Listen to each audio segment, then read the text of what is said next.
Hi folks, this is Tom. Today what I'm going to do is to show you how to check some watt meters here, power meters, and see whether they're accurate or not as far as power goes, and also to check SWR on them.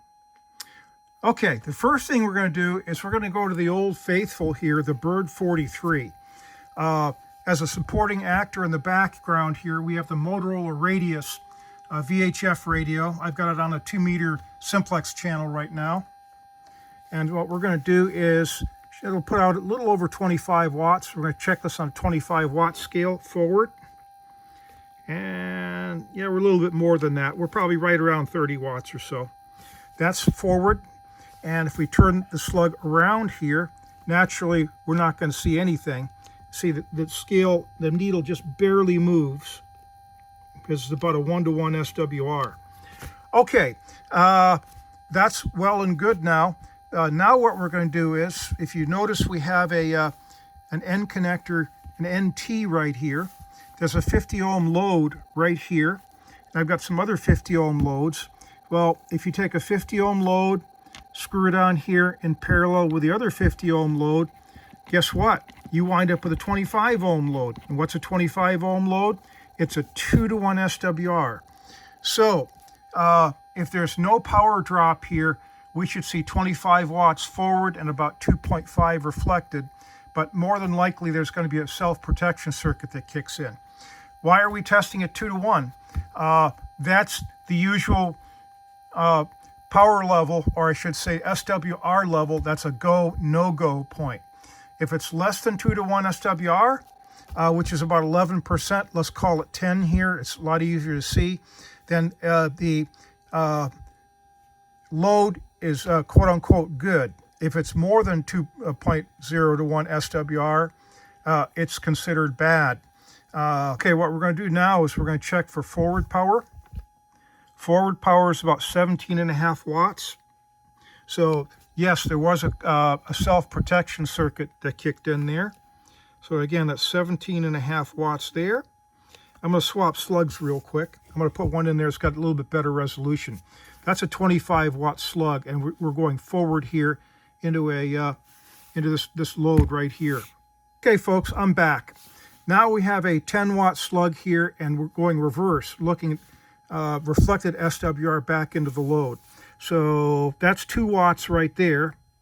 So what we want to see is this right around that mark right there, or close to it. And look what we have. It's almost dead nuts on there. It's almost 1.75 watts.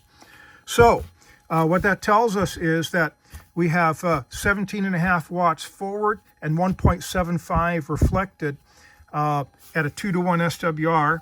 And those come out literally almost on the money, 10% reflected. So this is a 2-to-1 SWR load here. Okay, let's go through these.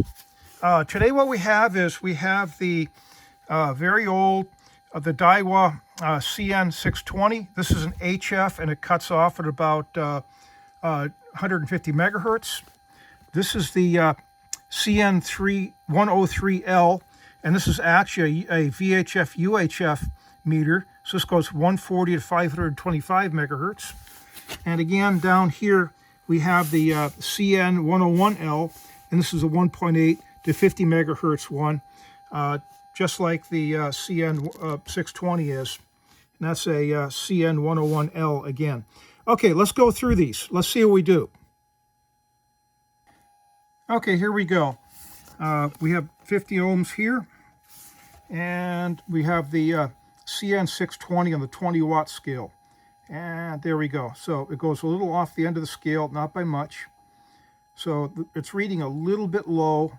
And of course, since it's 50 ohms, you can see the reflected down here is 0. So it's a 1-to-1 match. Okay, let's screw on that load, and let's see what this does now with a 2-to-1 SWR. Okay, we're back. We've got the 2 loads on there, 2-to-1 SWR. Let's see what we see. Oh, okay. Power looks like it's way low. It says forward power is about 11 watts.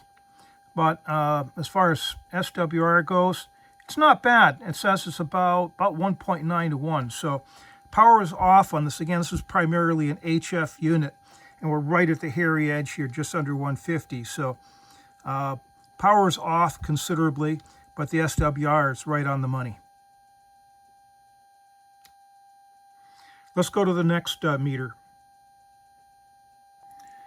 Okay, here we go. This is the CN103L. This is a bona fide 140 through 525. So this should do 2 meters through a UHF anyway. So let's see what we do. Boom, there we go. We go slightly off the end of the scale here, and no reflected, so that's good. Now let's try this with a 2-to-1 mismatch. Okay, there we go. Now I've got a 2-to-1 mismatch on there. If you look at it, power's not bad. Power is a little over 17 watts, and the SWR looks to be, a little over 2-to-1 SWR right there. So that's not bad. So this is power-wise much more accurate than the other meter was, and SWR-wise, it's pretty doggone good. Okay. Let's go ahead. What we'll do is we'll check the third meter. Okay, folks, here we have the third meter. This is the CN101L. It's a 1.8 to 150 megahertz meter. So 2 meters is right on the tail end of this. Because this one goes to 15 watts in the low power setting, we've bumped it up to 150 because this is definitely going to bury it, and it may actually go twice as high as the meter goes. So let's see where we're at here. This is a 1-to-1 SWR, 25 watts. That looks good. And again, it looks like there's almost no reflected. If you look at the meter, it barely moves. There you go. Let's go ahead and we'll put the load on there and check this thing at 2-to-1. Second load on there, so we're at 25 ohms, 2-to-1 SWR. And drum roll, please. The winner is... Okay, let me change the setting here. There we go. It just goes a little bit off the end. Power's not bad. It looks like it doesn't quite ping the end of it. And it says it's about 1.75 to 1. So that's not bad either. It's close. It definitely gives you an idea of what's going on. We saw the same thing down here with the CN620. But for what we're doing at 2 meters, yeah, it's definitely going to be the CN103L. That's actually built for up here, even though it's the bottom end of it. It seems like this is more accurate than the other two are. So as you can see, 3 different meters, same manufacturer, and each one looks different. That's why you have to have more than one piece of test equipment. Thanks for watching, folks.